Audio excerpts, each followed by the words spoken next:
I call the Environment and Natural Resources Policy and Finance Committee to order. A quorum is present. Our first order of business would be to address both set of meeting minutes. I think we could take those one at a time. And Vice Chair Burkel, if you would go to work on the first set of minutes, that would be great. Yes, Mr. Chair, I've reviewed the minutes from March 11th, and I move their approval. Members, any issues with the minutes from March 11th? All those in favor of approving the minutes from March 11th, please signify by saying aye. Aye. Opposed? Minutes from March 11th are carried. Vice Chair Burkel. I've also looked at the meeting minutes from March 13th, and I move their adoption as well. Members, the minutes from March 13th, any concerns or issues with those minutes? All those in favor of approving the minutes from March 13th, please signify by saying aye. Aye. Opposed? Minutes are carried from March 13th. First up, House File 1355, Baker. If you would like to start making your way along with your testifiers. Yes. Thank you, Mr. Chair. Chair Baker, as you are not a member of the committee, I would move that House File 1355 be recommended to be placed on the general register. Members, I see that there is a DE3 author's amendment. I would move that amendment to get the bill in the shape we would like for today's discussion.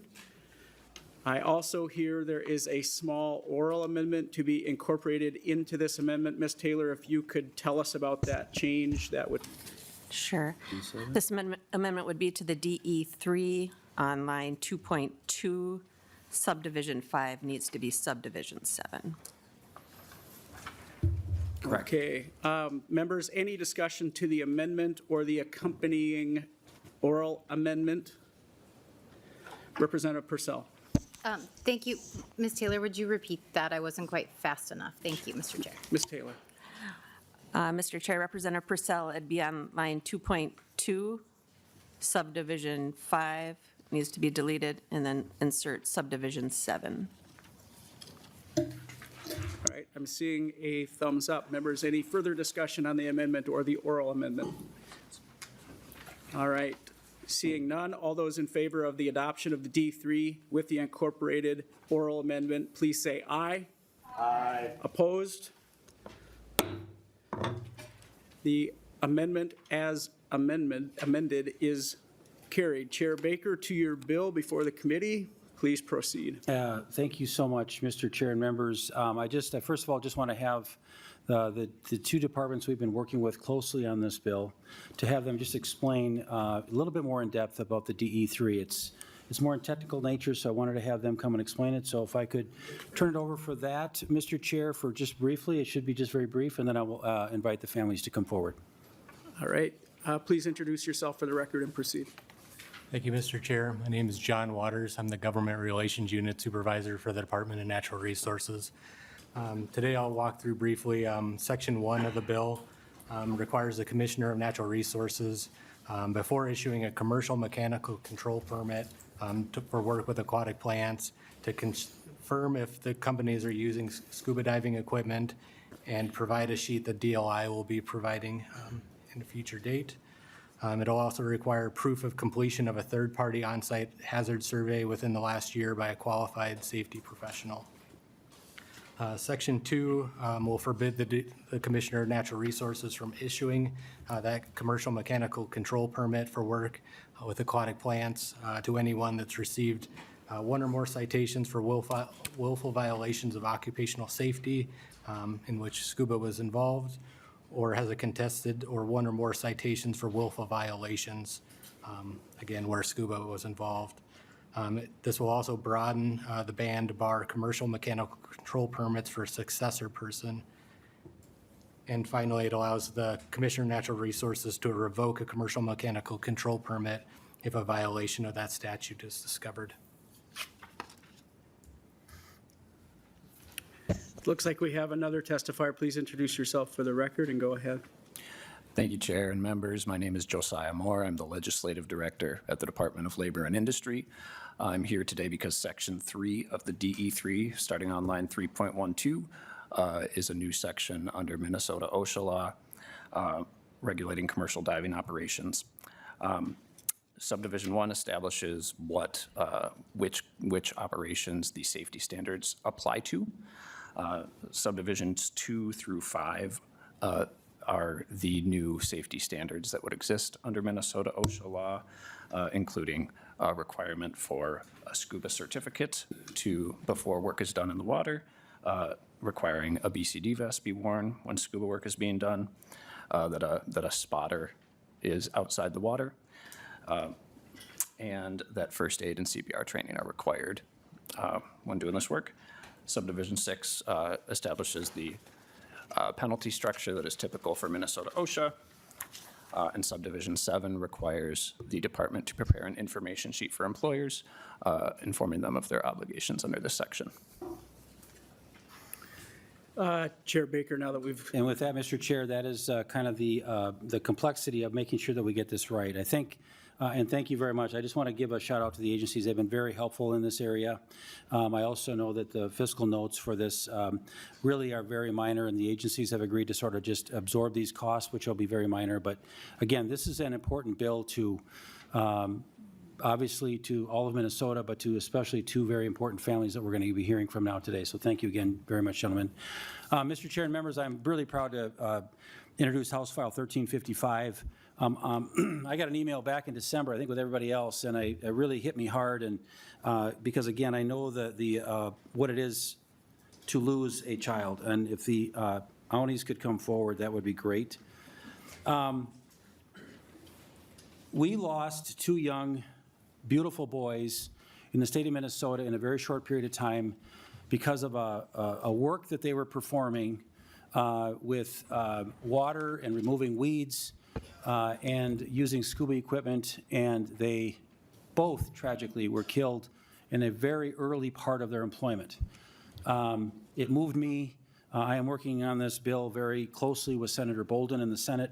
We want to move this thing quickly, members, because we know spring is around the corner, and what we are trying to do is make sure that we get this bill right so the providers are supportive of this, which they have been, the folks that are actually doing the service, and again, being extremely supportive and respectful to the family. So with that, Mr. Chair, I want to turn over to our testimony. We've got, I think, some online as well as right here. So thank you to explain the bill. if you may proceed. Thank you, members of the committee. I am the father of Brady Ani. As you know, two young men lost their lives working for companies doing weed removal. Both young men were using scuba diving equipment that they were not trained for. I know in Brady's case and our family, we were assuming that he would be properly trained before he ever put on scuba equipment in the water, which was a totally reasonable assumption. I'm a firefighter with the city of Minneapolis. When we go into fires, we use very similar equipment to scuba diving. In fact, we call our equipment SCBAs. We just leave out the U for underwater. Fire and water are both equally fatal if your equipment and training are not adequate.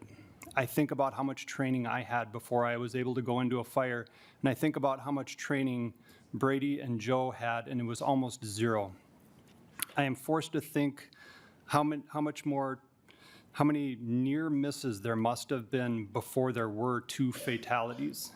The only thing more tragic to me than losing my son at age 20 would be if this happened to another family, and it did. It happened to the Andersons. My regret as a father is that we were not able to move quickly enough and try to make it safer for employees. We have most of the pieces in place now to make sure that this does not happen again, but none of this will happen without your support to move this forward. You senators and representatives now have the power to save lives. I am quite certain that if you vote yes on this bill, that there most likely will not be any more deaths. But if you decide to vote against it, I am certain that there will most likely be more tragedy. The industry did not become dangerous once there were two fatalities. It has been dangerous, and fatalities were inevitable with the lack of training mandatory in this field. The Brady Ani Joseph Anderson Safety Act is the definition of common sense legislation. We are asking for no funding, and this is definitely not an overreach of government regulation into industry. Minnesota State OSHA immediately recognized the need for this legislation, and they want this to go through. Every scuba diver that I talk to is shocked by this, and they want this to go through. Every senator and representative that I have talked to so far want this to go through, but we as the families of the 2 young men whose lives were stolen demand that this go through. Thank you. Thank you for your testimony. Chair Baker, to your next testifier. Hi, thank you so much, Representatives and Chair. My name is Dina Ani, and I am Brady's mom. I just want to thank you for taking the time to listen to our testimony today. Brady was alive and well at breakfast on June 3rd and dead by lunch. Ripped from this world through neglectfulness so big in scale that it stole him from his life at 20 years old and from his family who loved him on day number 4 of employment. We pushed him to try this job. It was a fun summer job, and we live every day understanding that we trusted an untrustworthy company with our son. I just want to quickly share with you a few of the facts that were shared with us during the victim presentation from the lead detective in Hennepin County and DA after their criminal investigation into both the owner and supervisor of Dive Guys LLC. What the sheriff found out that day, their department led them to recommend manslaughter charges for both of these men, which they slipped through. The investigators at the recovery scene immediately noticed Brady's weight belt was on backwards and inside out, so he couldn't release it. It was also too heavy for his frame. During their investigation, they were lied to multiple times by the owner, but their interviews with employees filled in the gaps from that day. The safety supervisor had gone to the wrong house, and it was a Friday. He was in a hurry. He put Brady, our son, who was the only new person, out the deepest, and Brady's dive partner said, "Hold on, Dom," who was the safety supervisor, "I just have to go switch out my air tank. I'll be right back." When his partner came down the hill, he noticed Brady was gone. And he yelled, "Where the hell is Brady?" And the safety supervisor, who was a kid himself, was in the water gathering weeds instead of watching the boys. He said, "What do you mean?" "They lost our son." Then the investigators told us they needed to share the most egregious part. The supervisor never even got in the water to look for Brady that day. Brady was lost in the end for over 30 minutes. Of course, no one there knew CPR, so even if they would have found him in time, they would have not known how to perform this life-saving measure. We, his family and friends, are broken and forever incomplete. He really was such a wonderful boy, brother, and friend. Our lives have become a prison sentence that we must try and get through. When he stole our youngest son, he took his older brother's wingman in life, his best man when he marries, and his children's only uncle.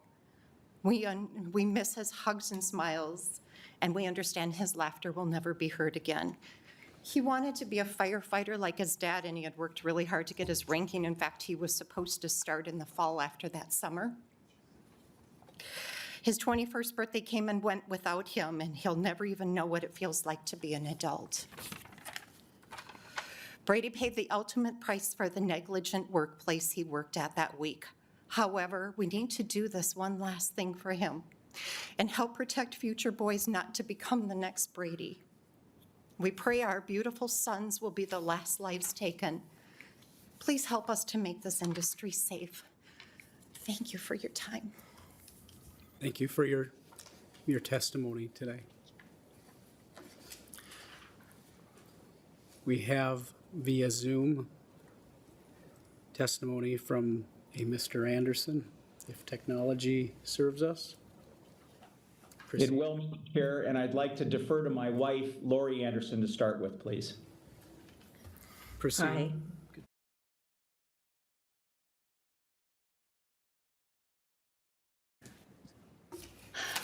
I just want to say requiring a permit would provide a desperately needed safety checkpoint for lake weed removal companies. it probably would have saved both of our sons' lives. Our son Joe died last May 24th, working for one of these companies. The details are eerily similar to what the Downies just described. He was 18 years old and he was a senior in high school. He had just started this summer job and was days away from graduating from high school. He was the youngest of our 5 children, and he had been homeschooled. He was hardworking, safety conscious, kind, servant-hearted, athletic, smart, and a good kid. He was the kind you never worried about as a parent. It was his 3rd day on the job and his first day of putting on scuba equipment. The lack of safety protocols in the company and the industry and the lack of adherence to basic scuba safety practices was shocking when we heard about all the things that were done wrong by the company that day. He was told by the company that he would receive the training he needed. He had never scuba dived before. He and we trusted the company and the laws to keep him safe. We believed things would have turned out differently and he would be alive today, as would Brady, if the permit process was in place, providing accountability and a safety checkpoint. He had heard about the job through a posting at Bethel University where he was doing 2 years of PSEO as a high school student. One of his best friends knew the owner through his church, and the owner was also a previous Bethel graduate. So Joe and we felt several layers of trust in his accepting the job. But those layers of personal trust were not enough. Better laws, as well as requiring a permit, a critical safety step, are needed. There were 5 willful violations found by OSHA. As you probably know, it was the biggest fine in the history of the state of Minnesota. No one was checking. We believe there would have been far more accountability to operate safely if someone had been checking. Requiring a permit would provide that safety checkpoint and accountability. If that would have been in place, we believe that he and Brady still would be with us today. Thank you. Thank you. Mr. Chair and members of the committee, my name is David Anderson. My wife, Lori, and I live in Plymouth, Minnesota, and we are the very proud parents of Joseph. I provided to the committee kind of a background briefing document, please, that has a lot of details about both Brady and Joe, their lives, and the kind of young men they were, as well as sort of the requirements that you see in this legislation in House File 1355, specifically in 2 areas that we found in working with the Department of Labor and Industry. One was around scuba certification. There is currently in Minnesota no law today requiring that young men or women that get in the water and do this kind of work be scuba certified. That's just something that's got to change. Secondly, there's a requirement for what's called a BCD, and that stands for Buoyancy Control Device. And the best way I can think about it to discuss it with you is, it's much like when you go on an airplane and you see a flight attendant put on that yellow vest. In the case of water landings, please inflate. Well, if you remember those safety videos, at the bottom there's a red tab that you can pull on it, and it automatically inflates the vest. A BCD has the same kind of capability. If Joe and Brady had those devices on at the time of these incidents, they'd both be here today, ladies and gentlemen, because it brings you to the surface, no matter where you are. So those 2 elements, combined with the DNR permitting process, where people are just checking what these companies are doing every year, is just an invaluable thing that will save lives. The other thing I want to bring to the committee today, please, is urgency. Representative Baker has been just phenomenal in helping our family, and we understand that this bill is moving forward to a full House consideration and vote as early as next week. We desperately urge you to act with urgency here. Spring is coming soon. the ice will be off our lakes, and both the employer of Brady Downey and Joseph Anderson are still in business today. They're taking applications for work. More boys are going to go in the water. And without your help and your approval of this bill, people will die. It's that simple. I believe all of you entered politics to do the right thing, to right wrongs. This is a wrong, ladies and gentlemen, that needs to be righted. Please, please support this bill. Pass it today. It has been met with unanimous support in all committees in both the Senate and the House so far. There's not been one objection. We'd appreciate desperately your approval and support of this legislation. Thank you so much for your time. Thank you, Andersons. Next on the list of testifiers. Mr. Chair, Mr. Waters already has spoken. I don't know if he's going to speak again, but I think that we covered that in the amendment.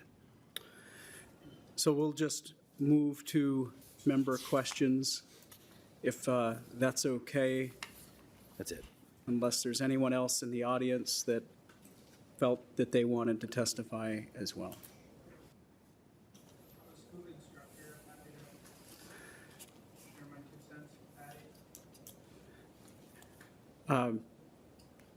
Chair Baker, if we would like more testimony, otherwise I'll proceed to member questions. I guess it's up to the chair. I guess we feel like we've got enough information to move forward. I appreciate anybody that wants to speak. I don't want to certainly not deny them of that, but it's your call, Mr. Chair. I think members are very clear on the bill before us today, so unless someone is insisting, I would proceed to member questions. Members, any questions? Representative Jordan. Thank you, Mr. Chair. Thank you, Chair Baker, for bringing this bill forward. Thank you for bringing this forward, and thank you to the testifiers for being willing to share these stories. I know that's hard, so thank you. I think this is a great bill. I guess it is. I come from a family that uses scuba at work. My dad used scuba at work. My brother uses scuba at work. My sister-in-law uses scuba in her line of work. All of them had to be scuba certified to do their jobs. It's alarming, and scuba's very dangerous. It's a very dangerous sport and activity. Are there any? It's alarming to me that we have people using scuba at work where they're not getting scuba certified. Are there any other areas apart from this AIS? And maybe Dolly could answer this question. Are there any other areas in Minnesota where people are using scuba equipment at work but are not getting scuba certified? I don't have a problem with this, but if there are other areas where people are using scuba at work and are not receiving that training and that certification, I mean, that's like operating a forklift without a license for that. That's a really big deal. So I'm wondering if there are any other gaps in the law that we need to be looking at. Chair Baker, if you want to address. Mr. Chair, Representative Jordan, that's a good question. I think that what we have learned through working with the agencies on this was a glaring miss. I don't know of any other time when we're missing that. I'm not going to say maybe the agency wants to come and ask that. I think we've looked into this to a broader area. I think this is the one and last glaring hole. But again, the agency may want to speak to that, but I think right now this is the one spot that we missed, and we're ready to move it and fill this final gap. But Josiah might want to do that too, just to be sure. Thank you.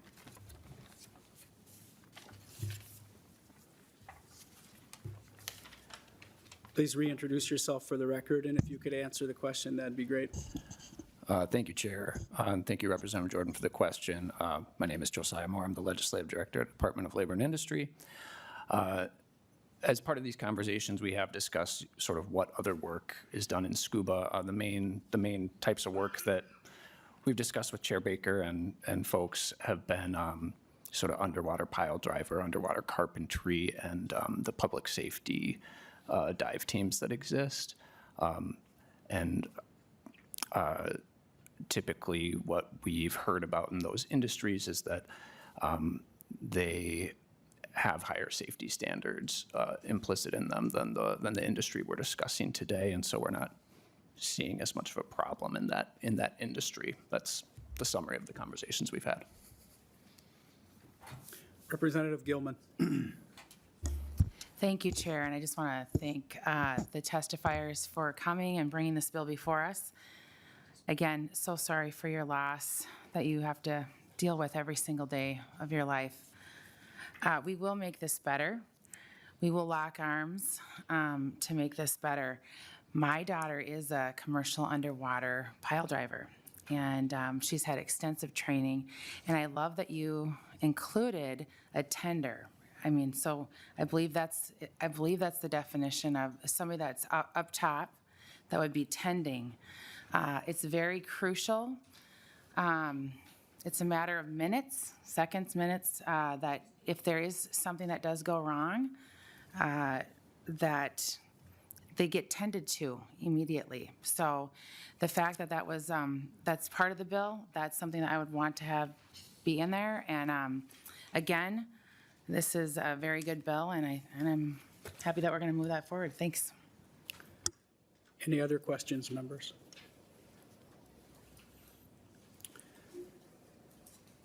Right, I'm seeing no other questions today. If you would like to close us out. Yes, thank you, Mr. Chair. I'll just wrap this up. I want to thank the committee today. I want to thank all the bipartisan support that I've received on this bill. House File 1355 should never even be in front of us. We should have not allowed those two boys had we maybe been kind of noticing certain things out there in this world. The families of the Anis and the Andersons have been so brave to work and walk this journey to get it to us, in front of us in a quick and efficient manner. They've been very open to working with some of the things that actually have to kind of make sense too with the providers. Again, this is an important business to a lot of folks in Minnesota, and we want to not cripple them, but we never again want to hear that if these very basic rules and policy changes that we're making, I can honestly look at the Anis and the Andersons to say, if these were in place, I know that those boys would not have been lost. So, members, the Brady Ani and Joseph Anderson Safety Act is the name of this bill. We do want to get it out very quickly if we can. It's met its final stop here with our committee stop here. Thank you for that, and I appreciate your support going forward so we can get this thing out in place right away. Thank you, Mr. Chair and members. Thank you, Chair Baker. Members, I will renew the motion that House File 1355, as amended, be recommended to be placed on the general register. All those in favor of the motion, please signify by saying aye. Aye. Opposed? House File 1355 is on its way to the general register. Thank you. Thank you, Mr. Chair and members. Thank you so much. Thank you. Next up is House File 78, Representative Davis.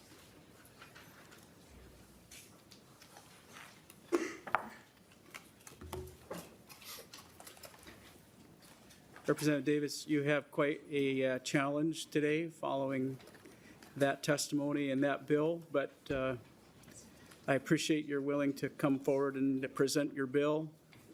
And as you're not a member of the committee, I will move that House File 78 be recommended to be placed on the general register.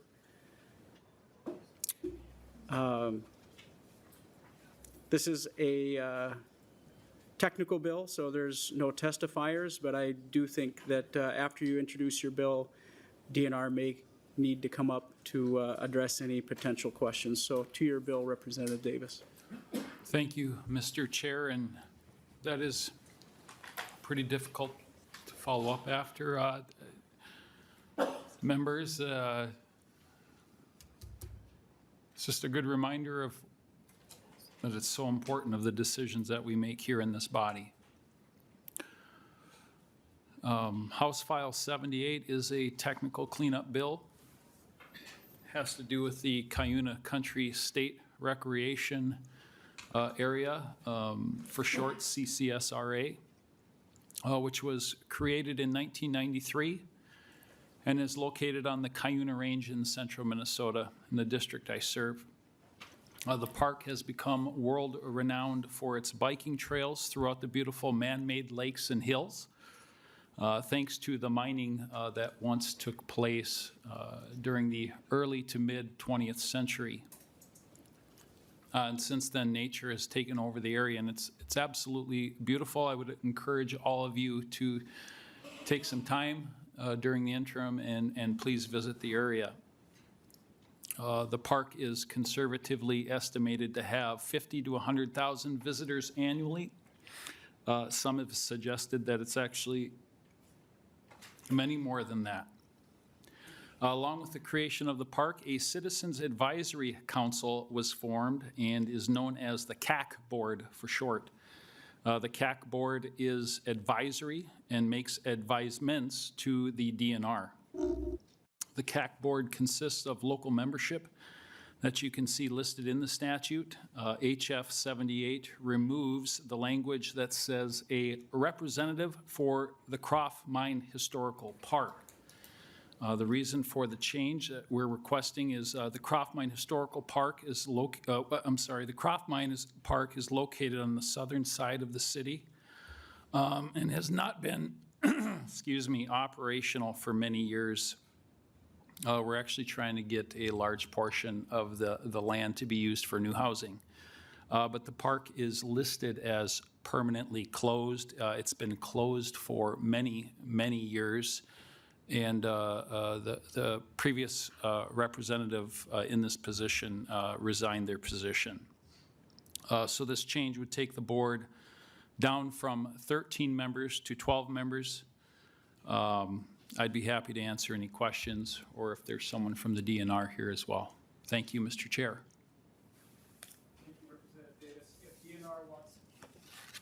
Thank you, Representative Davis. If DNR wants to address this, they'd be welcome to. Otherwise, I will just let members know that I had previously motioned that the bill be brought to the general register. I will end the discussion by changing the motion that the bill be laid over, if that may or may not impact someone's decision to continue or to be wanting to add comment. Is there anybody in the public that would like to testify on this bill that's here today? I'm not seeing any. Members, any discussion? Seeing no questions, I will make the motion that House File 78 be laid over. Thank you, members. Your bill is laid over, Representative Davis, and we will move on to the next bill.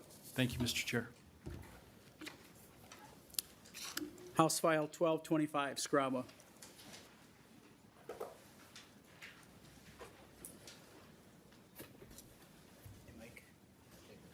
Members, this bill is also being laid over, and I will move that House File 1225 be laid over for possible inclusion at or in a future bill. Representative Skraba, if you would like to introduce your bill. Thank you, Chair, Co-Chair. You know, I got to get over the whole cold thing. Chair. Thank you, members. I'm sorry, I think if you're a chair, you're a chair. That's just the way it is. And members, this bill was brought to me by some veterans who like to ride ATVs for various things, and 100% disability. We're asking for registration fees to be forgiven. There's, I don't know how many in the state, but it just seemed like the right thing to do at the time. And now that I'm walking through it with all the different committees, it just makes more and more, it feels more and more like it's right. I have a testifier here today, Mike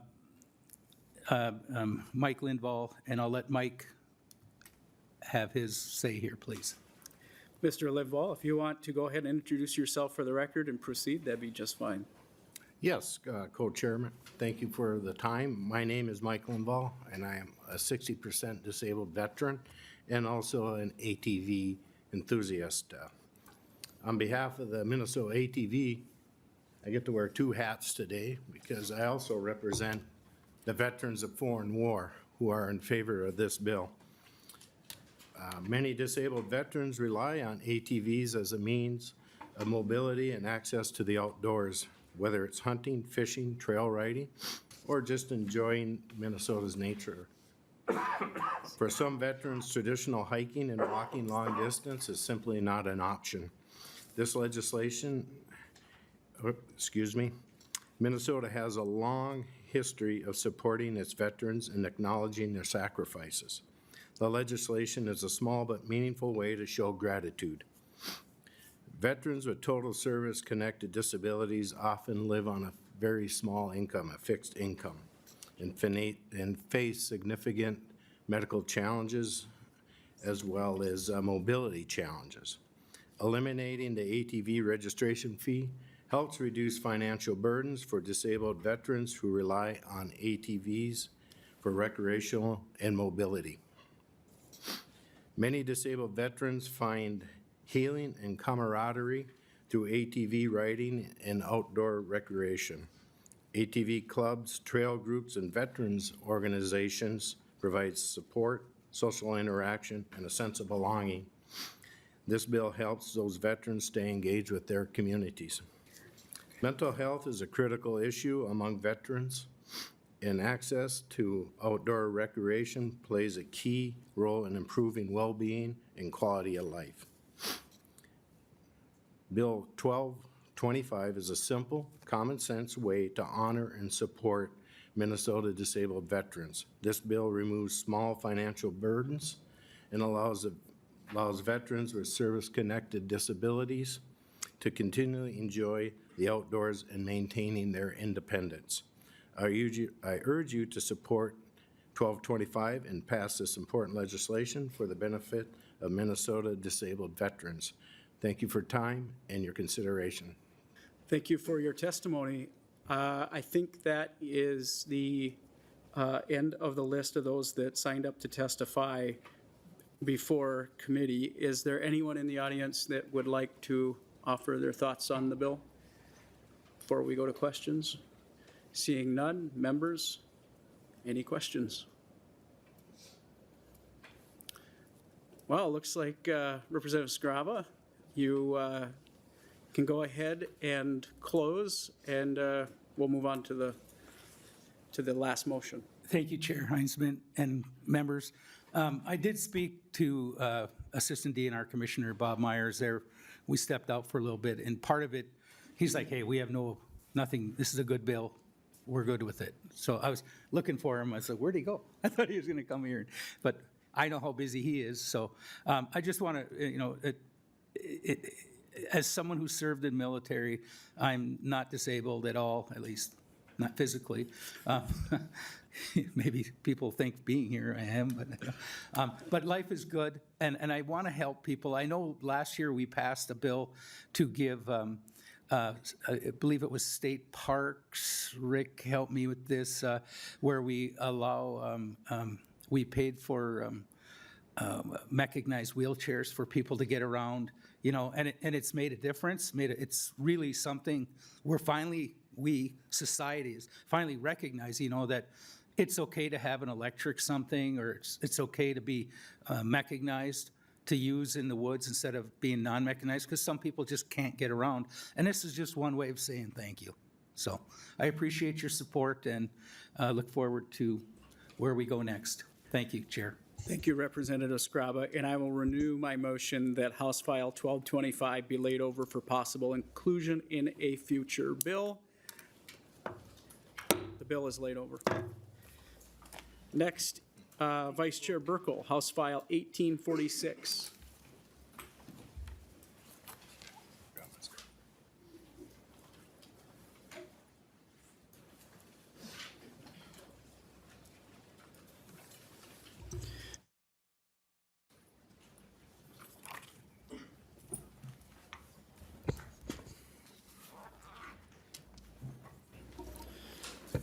Vice Chair Burkel, would you like to move that your bill, House File 1846, be laid over for possible inclusion in a future bill?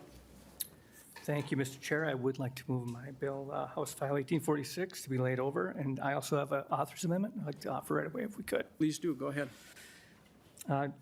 Members, I have the A1 amendment in front of you just to get the bill numbers to match up with the need. The amendment corrects the dollar amount to match the funding that we saw the last 2 years, the $2.959 million. And it also increases the floor for these grants, so minimally funded counties would see an increase from $7,500 to $10,000 per county. Members, any questions on the author's amendment? All right, seeing none. All those in favor of the amendment being added, please signify by saying aye. Aye. Opposed? Your amendment is added. Vice Chair Burkel, go ahead and speak to your bill as amended. Thank you, Mr. Chair. The county feedlot program plays an important role in implementing the state's feedlot regulations by providing on-the-ground support and having a local expert available to assist producers with permitting and compliance. Despite stagnant or declining funding for delegated counties over the past decade, costs and work plan responsibilities have continued to grow. And after successfully securing an increase in the last biennium, we hope to maintain that funding for the upcoming budget. I'm joined today by the president of the Minnesota Association of County Feedlot Officers, and he would like to share more about their work in this funding request. Please introduce yourself for the record and go ahead with your testimony. My name is Mark Kepp. I'm the feedlot officer in Douglas County and president of the Minnesota Association of County Feedlot Officers. Mr. Chair and members, thank you for having us here. The mission of our members is to educate the public about livestock operations, assist them with nutrient management, and foster strong working relationships with livestock producers. Our members are often the first point of contact for many livestock producers within our counties when it comes to registering, inspecting them, and permitting for feedlots and manure storage areas. This helps us ensure that Minnesota's environmental permitting process and the requirements of Minnesota Rules Chapter 7020 are well understood and effectively implemented locally. So I'm here today to ask for your support of House File 1846, which provides base funding for the County Feedlot Program. The program is a partnership between the MPCA, Pollution Control Agency, and delegated counties to implement these feedlot rules and regulations. When these rules were revised in 2000, the program took on greater responsibilities while also gaining flexibility to address these local needs with the emphasis on field presence. Our members oversee approximately 13,000 feedlots across 50 counties, accounting for around 2/3 of the feedlot in the state. However, during the difficult budget years in the early 2010s, the funding was cut from $2.341 million to $1.959, and that stayed for a decade until the last biennium when they increased to $2.959 million. So our ask is to maintain that moving forward. Over time, our requirements and the requirements for feedlot operations and the inspections that go with that have evolved, and this additional funding would allow us to provide more of that direct support to producers and the public, environmenting both the environment, the farmers, and local stakeholders. And like everyone at the county level, costs continue to rise across that decade, and the workloads have gotten bigger, so our ability to stretch those dollars has shrunk. MPCA recently initiated a rulemaking process to update these animal feedlot rules.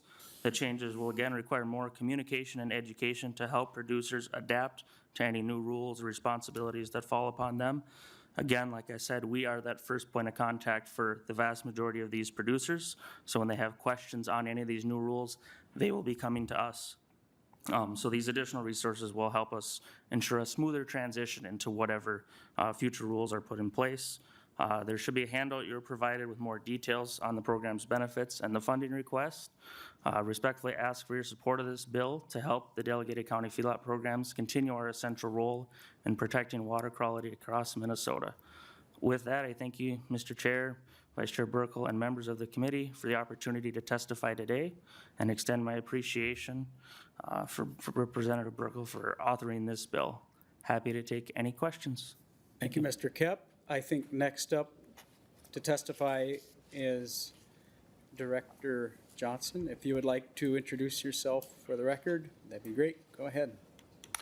Thank you, Mr. Chair and members. For the record, my name is Tom Johnson, Government Relations Director for the Minnesota Pollution Control Agency. Appreciate the opportunity to testify on House File 1846. This is not the governor's bill, but the MPCA does recognize the need for these funds, and appreciate the author for bringing this forward. The counties do play a critical role in the feedlot program, and as costs have gone up for the MPCA, we know costs have also increased for the counties. So, Mr. Chair, just want to bring to the committee's attention one nuance here.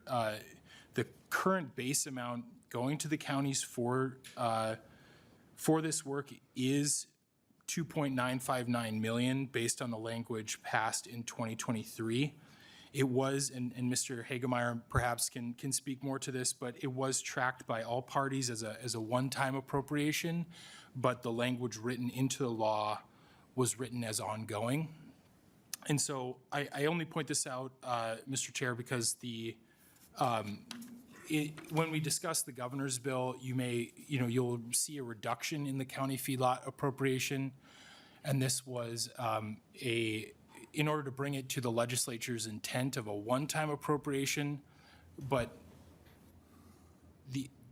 as the legislature's intent might change, that base amount could just go on into the future. So I realize this is an odd situation, happy to answer any questions, but generally just appreciate the conversation, Representative Burkel and Mr. Chair, and happy to answer any questions. There may be questions for you, Director, but since Mr. Hagemeyer's name was mentioned, I'll turn it over to him in case he has comments.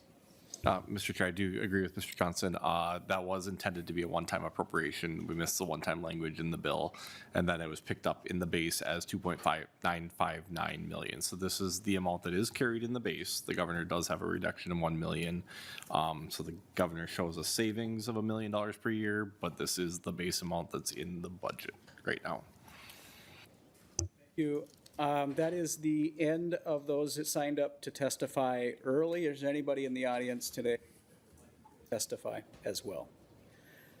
Seeing none. Members, questions? Representative Purcell. Thank you, Mr. Chair. Thank you, Co-Vice Chair Burkel, for bringing the bill. I appreciate this handout, kind of just a 101 on county feedlot program. I'm wondering, though, it says that there's 50 counties that have the delegated feedlot authority.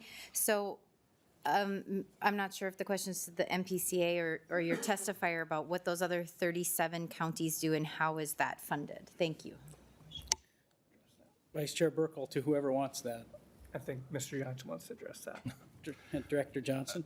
Thank you, Mr. Chair. So yes, we delegate certain for certain counties, we delegate. Otherwise, the MPCA administers the program in the other counties that are not delegated.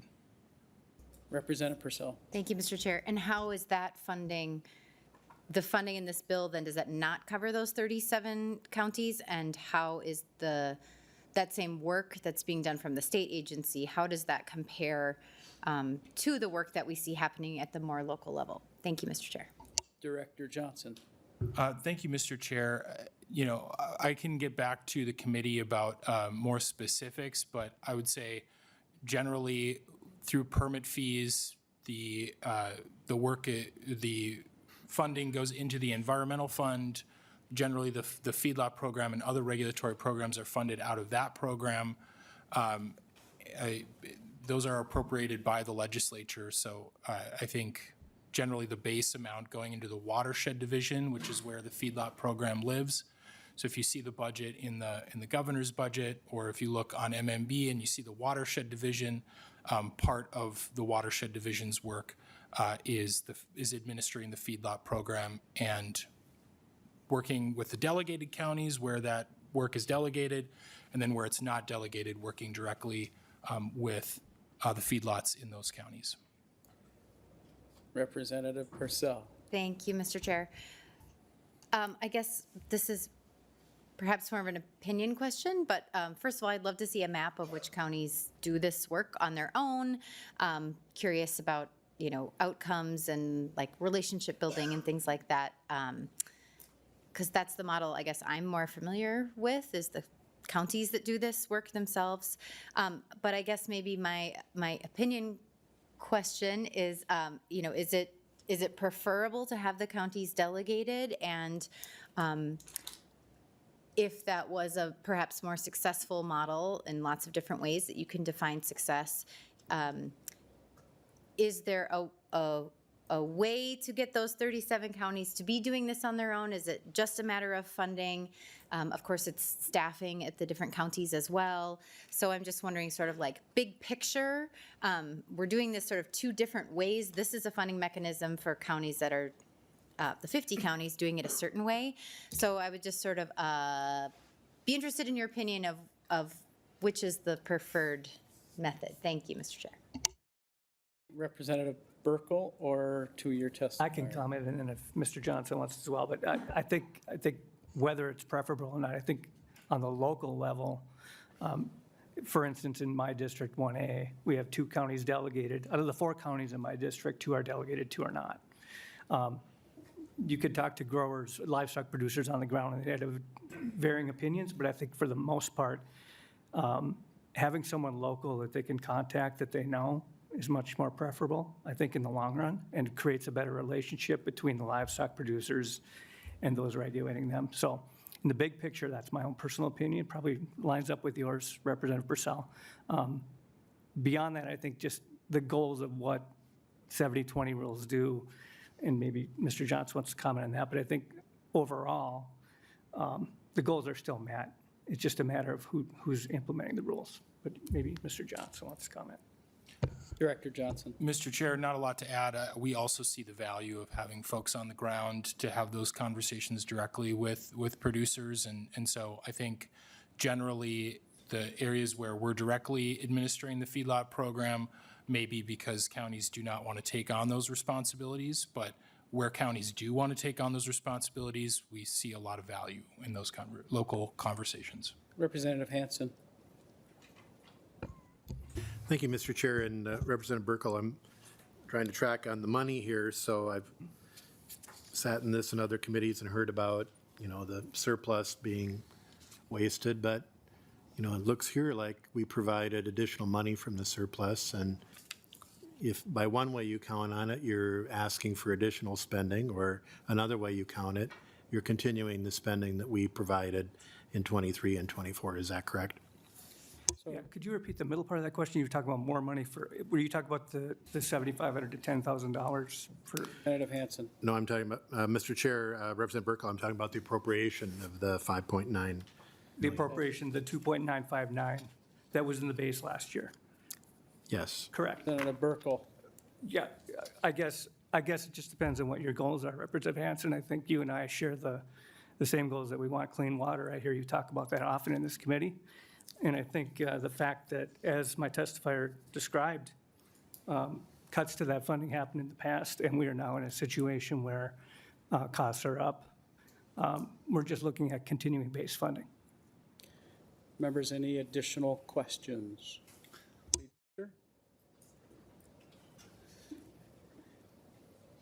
Seeing no more questions from members, Representative Burkel, if you would like to close.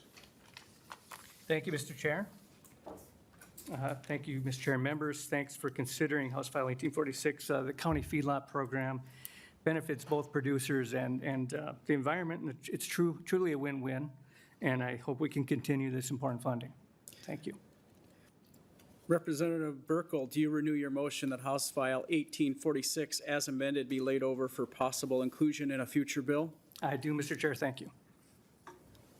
The bill is laid over. Members, we have reached the end of our agenda, although I would be remiss if I did not recognize the fine gentleman on the end of the table. Representative Gottfried, we've had opportunity for members to introduce themselves, share a little bit about themselves, maybe their district number, and we should probably do that before we adjourn. Sure. My name is David Gottfried. I am the representative from House District 40B in the Roseville-Shoreview area. I just want to say I'm happy to be here and get to work with everyone in this room. So thank you for having me. Good to have you here. Members, Representative Nelson.